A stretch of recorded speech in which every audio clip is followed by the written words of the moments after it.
I was gonna say once again, but I didn't leave since the last video I recorded. So, I'm still in the Walmart parking lot. I'm in a different spot now.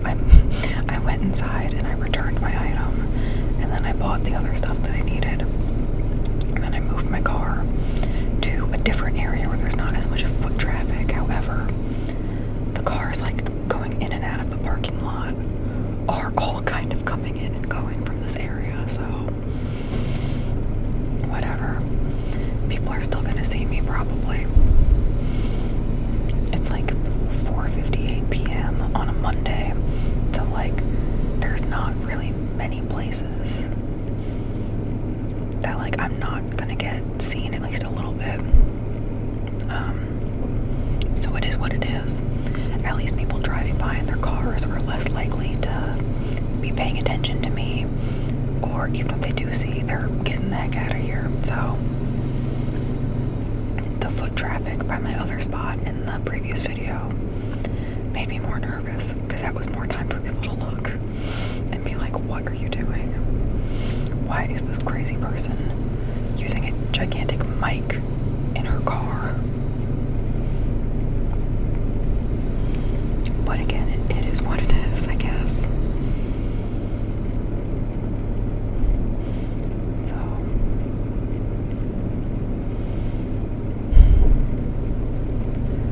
I just like sitting here watching all the cars go by, seeing all the different types of cars that people drive. It's like, it's crazy, the mix of people that live in this area. There's like cars from the 90s, the 2000s.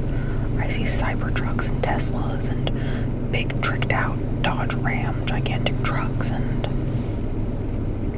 like gigantic Hummers and sports cars, and then I'll also see like Bella's old beat up truck from Twilight drive by.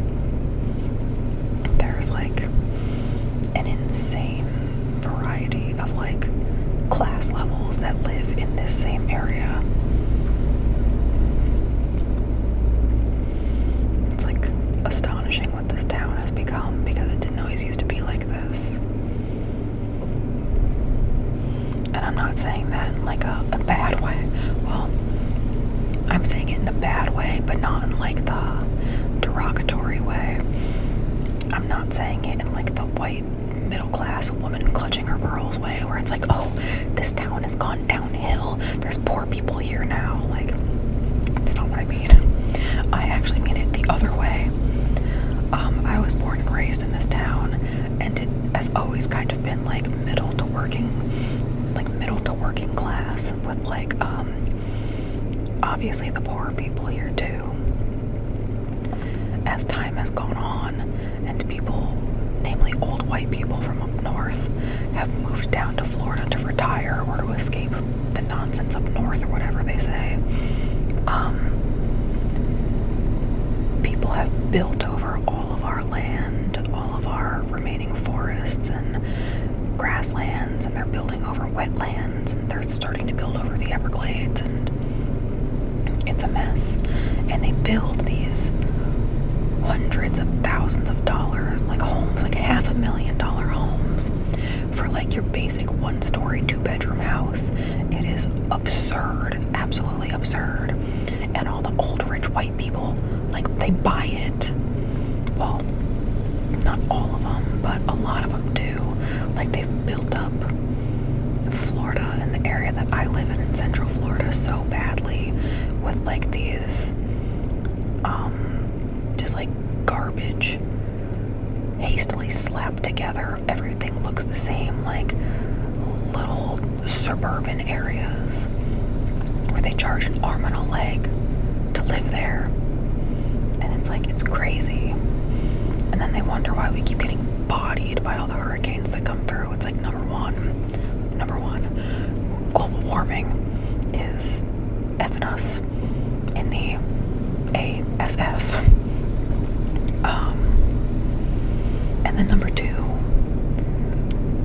like, where do you think all the rain is gonna go? Like, you are getting rid of all of our marshes and wetlands and swamps and grasslands, and you're getting rid of all of our nature. And towns are flooding, houses are flooding, areas are flooding because the water has nowhere to go because you've built over all of our land. That's like Florida is already at such a bad risk for storms and flooding and all of this nonsense. And when you're overdeveloping these areas and we have no land left for anything to go, it's just going to go straight into your town, into your streets, into your homes whenever a storm hits. Store? Did I say store or storm? I meant to say whenever a storm hits. And it's devastating, but also like you need to do your research and know before you move down here. You need to be properly informed. You need to do your research about what it is like to live here and what can happen, what you're at risk of, especially when you buy a house in these overdeveloped areas, and especially near the coast, because I live near the coast. I live like a 15-minute drive from the Gulf of Mexico. We have a Gulf of Mexico beach in my town. I'm not calling it the other name because I don't claim that. And I don't claim that political party or that politician. It's still the Gulf of Mexico to me. But yeah. So like we live right on the coast. So you need to be even more careful and you need to be informed about what you're getting into when you live in this area. And a lot of people just simply aren't. They don't care to do the research. And then obviously different real estate agencies and realtors are not all kind and transparent. Some of them just want to make a sale. And so they're not going to tell you the more like harsh realities of living in an area like this. And it stinks. It's very sad. But I did not mean to go on a very long tangent about my silly little Central Florida town. But they've built this area up a lot. And it's getting like really crazy, to be honest. But it's like they're building all these houses and apartment complexes to try to get people to move down into the area.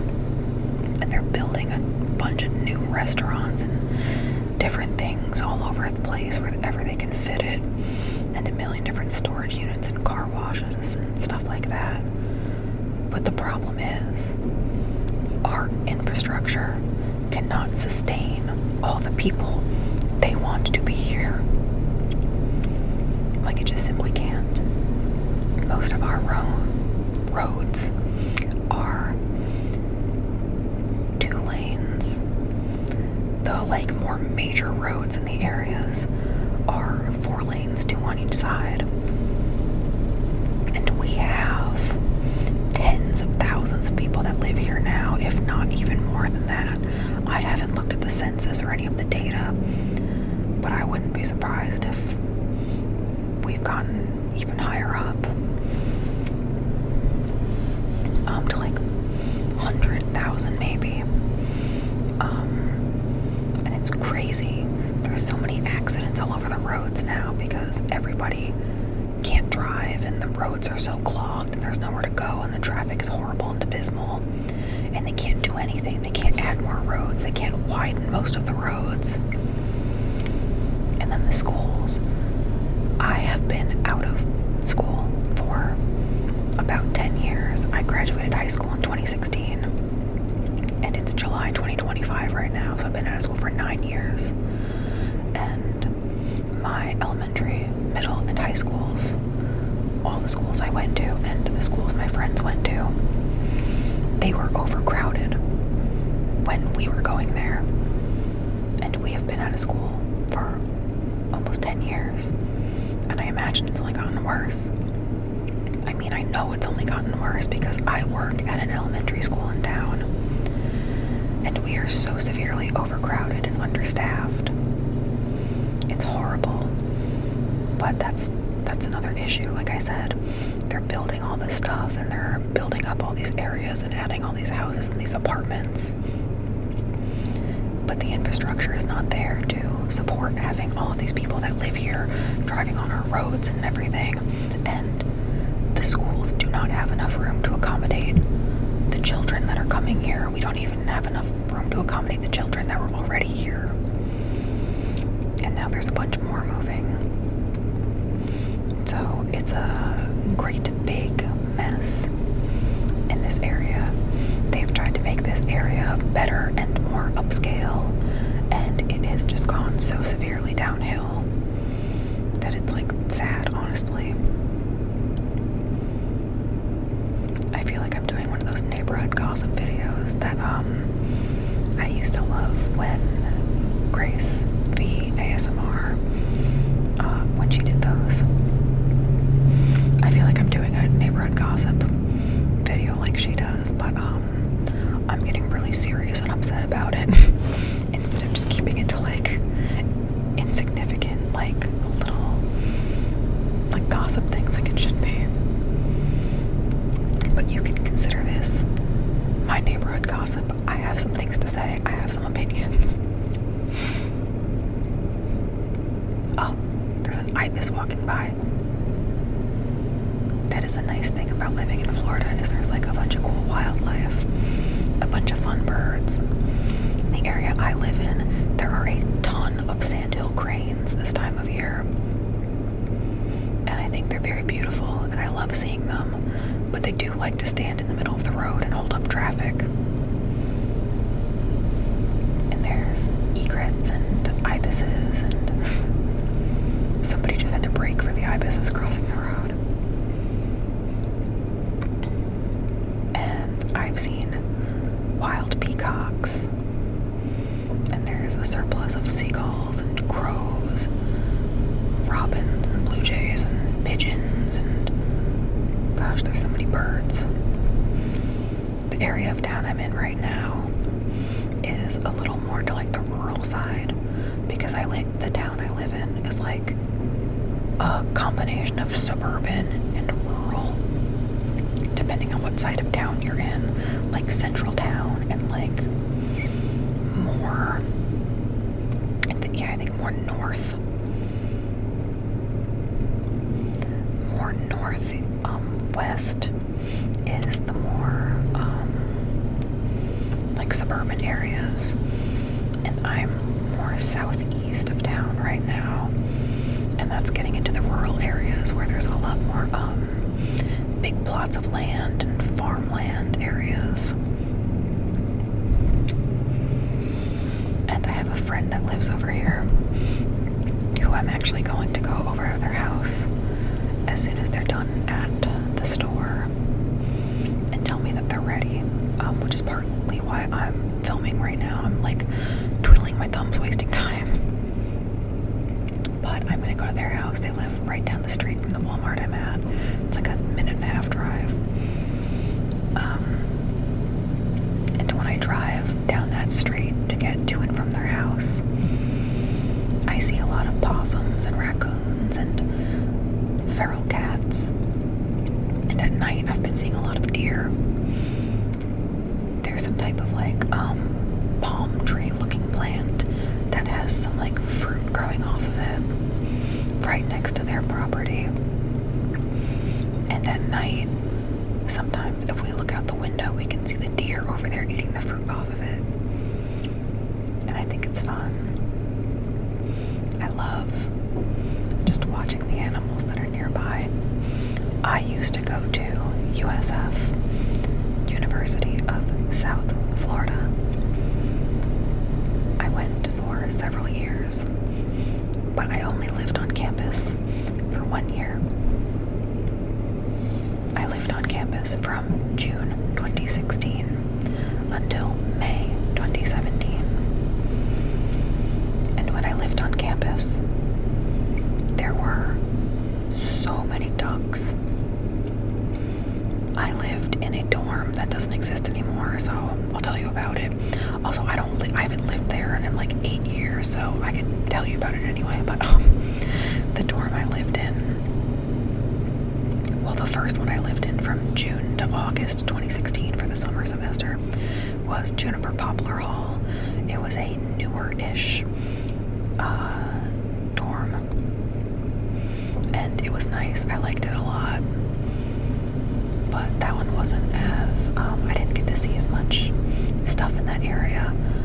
Fall and spring semester, I lived in a hall all the way back at the tail end of campus in the Argos complex, I think it was called. And it was called Mew. And it was the oldest dorm on campus at that point, the oldest remaining one that had not been torn down. And it was horrible, and it was abysmal, and it was awful. I hated it. It only had stairs, no elevator, which was only 3 floors. So, like, I'm relatively able-bodied. Even now, with all of my health issues and things going on, I'm still relatively able-bodied, and I was even healthier back then. So, the 3 flights of stairs for me were inconvenient for moving in and out, but other than that, I could handle it just fine. But some of the other people in the dorm who got stuck in there despite having disabilities really struggled with it. So, no elevator, only these very scary old stairwells, very scary, dimly lit hallways, roach problems, leaks, very scary moldy showers. 8 people to a suite. The one I lived on the 3rd floor, lucky me, in a suite, 8 total girls. It was one side of the suite, and then there was a bathroom that connected us, and the other side of the suite. And each side of the suite had 2 bedrooms, and each bedroom housed 2 girls. So it was this, you walked in the door to the suite, and there was a little common area with a desk on one side with enough space for 2 people, and a desk on the other side with enough space for 2 people. And right behind the desk areas was the door leading to each bedroom. So one bedroom had 2 girls, one bedroom had another 2 girls, and then we had the bathroom, which was 2 toilet stalls, 2 sinks, and 1 tiny shower stall that 8 girls had to share. And then it was the same thing in the other side of the suite, on the other side of the bathroom. And the dorm rooms were very tiny, all cinder block, prison-esque, one very tiny window that you were not allowed to open, an ancient thermostat that did not work. Everything rattled and shook and sounded terrible, and it smelled bad, and it was not a good place. There was no area to hook up a TV or anything, so me and my roommate, we both had TVs, and neither of us could hook them up.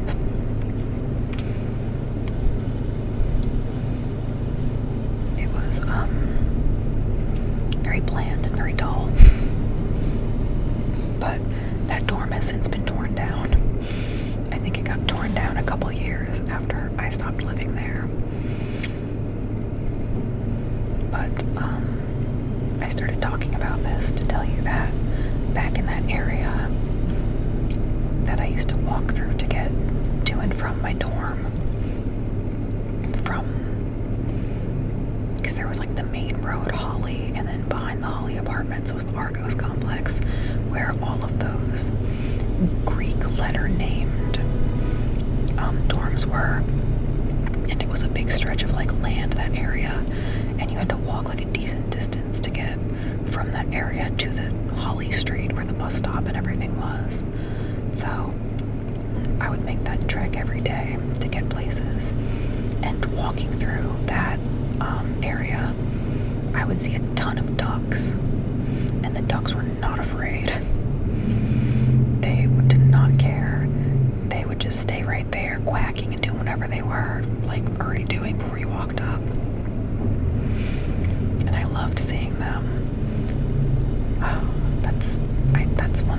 campus. I miss seeing all the ducks. And there were a million squirrels on the USF campus too. One time, I was walking through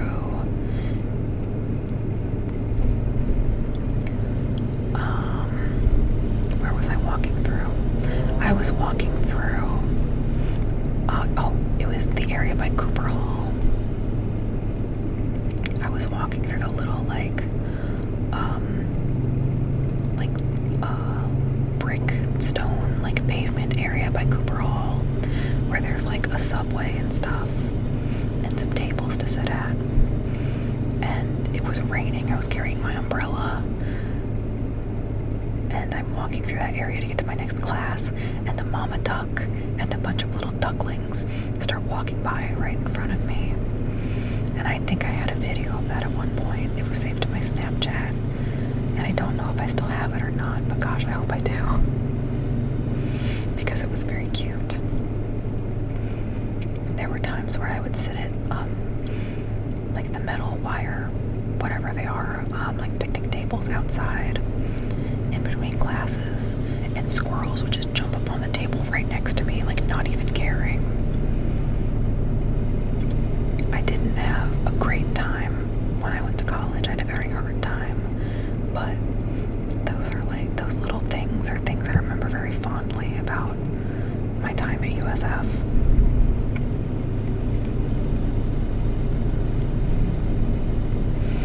Let's see, is there anything else I can add? Let me think about it. What else could I talk about?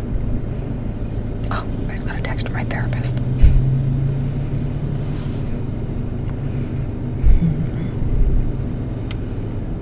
I don't know. There's not a ton of exciting stuff that happens around here. It's a pretty dull area.